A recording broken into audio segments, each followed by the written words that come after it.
Welcome to my $100,000 stock experiment, year 2, week 31, ending November 15, 2019. This isn't an endorsement to purchase any stocks that I bought, nor an endorsement to purchase stocks in general. I'm on a mission to become a great growth stock investor. Watch me on my journey, learn from my mistakes, and celebrate my successes. The market is in a confirmed uptrend according to the IBD that you can find at investors.com. This means that it's a good time to be invested in the market. The S&P 500 index also looks healthy. I had been waiting for this index to go above 3,000, which it did several weeks ago, and it's continuing to climb. It's up 50 points since last week. 4 of the 5 days this week were up days, and it's well above that 3,000 mark that I wanted it to get above. It closed the week at 3,120. The Russell 2000 is not doing as well as the S&P 500. The diagonal blue line is that S&P 500. For the past 6 months, it's up just about 10%, and the Russell 2000 is only up about 3% for that same time period. It is struggling to get over that 1600 mark, which I have at that purple line. I'd like to see it break above that and stay above that. It's trying, but it's having a hard time. It basically closed flat for the week. That 50-day, the diagonal red line did cross above that white 200-day simple moving average, which is a good sign. And the volatility index, or the VIX, is also basically flat for the week. It closed 2 cents lower than it closed last Friday at $12.05. A couple of my new holdings are screaming. AMD in the red over on the left is up quite a bit this week, and so is eHealth, which is in the middle, the yellow. Each of these bars represents 1 week, so you can see that I've held CDW in the blue the longest, and it is performing quite well. But my largest gain so far is still in CZZ in the brown. It looks like I only have one stock that is below my $10,000 purchase, which is that dash black line. That's showing my $10,000 B1 purchase, and that's Rexer in the green, slightly below that dash black line. In addition to looking at how my stocks are going up and down against one another, I also look at the individual charts and then rank them in order of weakest to strongest. So here's my ranking for the week. My 2 weakest stocks are Rexer, REXR, and CZZ. And my strongest stock is AMD over on the left, number 10. Rexford Individual Realty, symbol REXR. This is my only loser's stock, but I'm wondering if it's starting to come back. The 8-day simple moving average pink line went all the way down to the 28-day exponential moving average, but it didn't cross below it, and it looks like it might be starting to come back up. The last 2 days, this stock closed in the top of its range, and it's up 1.5% for the week, but I'm still down 0.7% for the just over 3 weeks that I've held this stock. I did raise my floor up to the 50-day simple moving average. Cosan Limited, stock symbol CZZ. This stock is still struggling. It did break below its 28-day exponential moving average, but it did bounce back. It's down about 0.7% for the week. I did leave my floor where I had set it last week at the 50-day simple moving average.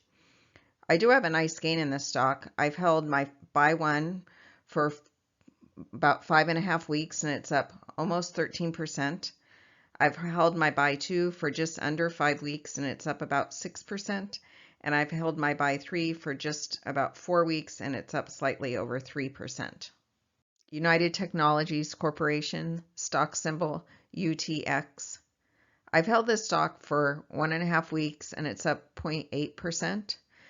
And my comment I wrote on this stock was nothing special. Well, if you're saying nothing special about a stock, maybe you should start thinking about it not being in your portfolio. So this is one I would consider cutting, but I'm going to probably give it a couple weeks.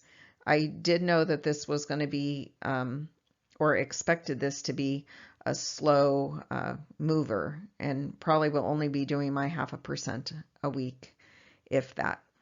New Oriental Education and Technology Group, stock symbol EDU. Nothing exciting here. The 8-day and the 13-day, the pink and the green lines are flattening out, which means they're moving at the same rate, so no real acceleration here. I did leave my floor where I had set it last week. This stock's up about 1% for the week. I've held it just over 5 weeks and it's up 7.4%. Copart. This stock had a great week. It was up 5.6%. It does have its earnings coming up next week on 11/20 after the market closes. I did leave my floor at my 8%. I've held this stock for 4 weeks and it's up just about 3%. eHealth. This stock went up about 2% for the week. I did leave my floor at my 8%. I've only held it for a week and a half and it's up 5.4%, which is awesome. CDW. This stock has been a steady climber. It's up about 2% for the week, and I did raise my floor up to that 28-day exponential moving average.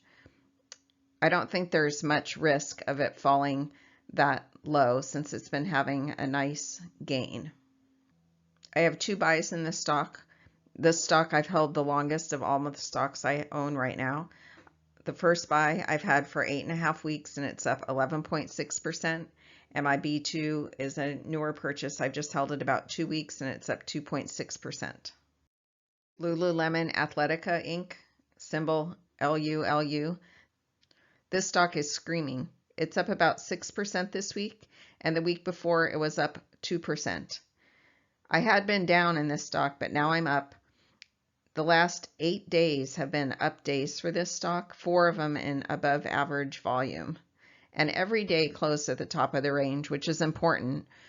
Those green lines are the ones that tell you the price range for the day. And the little tick mark on the left-hand side is the opening price, and the little tick mark on the right-hand side is the closing price. So you can see that black dot is sitting right on the closing price. So it closed at the top of its range for the day, plus the 2 previous days. It also had that tick mark on the right there. I've held this stock for just about 5 weeks and I'm up 5.8%. Teradyne. This stock is really starting to take off. It was up about 5% for the week. 3 of those days, up days, were on above average volume, and it closed in the top of the range. So you can see the red and green bars, and the tick mark on the left is the open price and the tick mark on the right is the close price. So when it's up towards the top of that range for the day, the tick mark on the right, that means it closed in the top of the range. I did leave my floor at my 50-day simple moving average from last week. I've held this stock for just over 5 weeks and it's up almost 9%. AMD also had a strong week. It's up over 6%. It had 4 above average volume days. I did move my floor up here to the 28-day. Again, I don't think it has much risk of dropping down below that point. It's so high above its 8-day simple moving average. It did close in the bottom of the range on Friday. You can see that black dot is towards the bottom, but it still was a gain from the previous day. I have 2 buys in this stock. The first one I've held for 2 weeks and it's up 8.4%. And the second buy I've held just about 2 weeks and it's up 4.2%.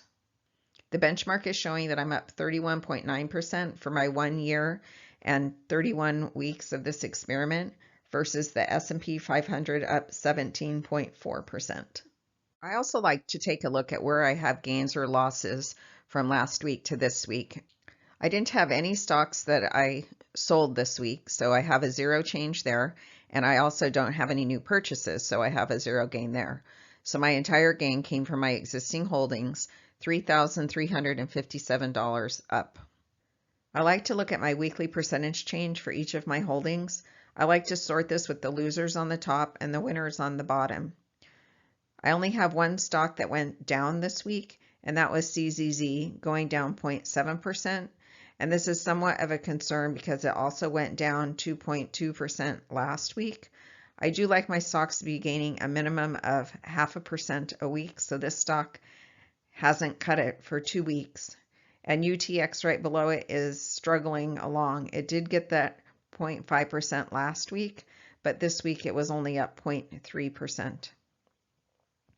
I do have 4 stocks that made over 5% gains this week, which is awesome, and 3 stocks that made over 1% gain. I also like to take a look at my current dollar gain in each of my stocks. Again, I sort this with the losers on the top. I just have one loser, Rexer, with a $66 loss, but it's up from last week where it had a $216 loss.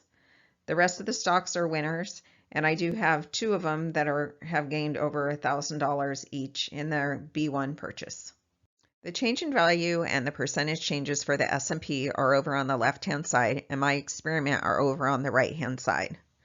Down at the very bottom are the results for November 15th. The S&P 500 went up approximately 0.9% this week, and my portfolio went up 2.6%. So while the S&P 500 is beating me year to date for 2019, it's not beating me for the lifetime of my experiment, which started April 13, 2018. Here's the industry breakdown showing that I'm most heavily weighted in my chip stocks. I have AMD with 2 purchases and Teradyne in that industry. And my second biggest industry holding is in energy with Cosan, and I have 3 buys in that. My cash balance is the same as last week, $2,788. I really want to buy 2 new stocks, GPN and CRSP. Plus, I'd like to buy add-on AMD and possibly Teradyne. But before I can do that, I need to sell something. So, should I sell my Rexer? Should I sell UTX? And possibly thinking of selling my buy 3 of CZZ. Here's my watch list for this week. I really tried to pare it down, so I have 13 items on it this week. The ones with those red flags were on my list from last week, except for APPS, Digital Turbine. I don't know why that one has a flag. It must have not got unflagged from a few weeks ago. But here's what I'm thinking of buying.